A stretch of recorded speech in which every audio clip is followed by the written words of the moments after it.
మత్తయి 14:26. ఆయన సముద్రము మీద నడుచుట శిష్యులు చూచి తొందరపడి భూతమని చెప్పుకొని భయము చేత కేకలు వేసిరి.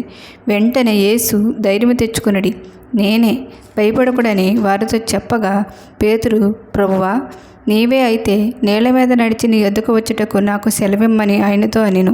ఆయన రమ్మనగానే పేతురు దోణి దిగి యేసునద్దకు వెళ్ళుటకు నీళ్ల మీద నడిచెను. కానీ గాలిని చూచి భయపడి మునిపోసాగి, ప్రభువా, నన్ను రక్షింపమని కేకలు వేసెను. వెంటనే యేసు చేయి చాపి అతన్ని పట్టుకుని, అల్పవిశ్వాసి, ఎందుకు సందేహపడితివని అతనితో చెప్పాను. మనలో కూడా సాతాను దేవుడి కార్యాలు చూడకుండా అల్పవిశ్వాసం పెడుతూ ఉంటుంది.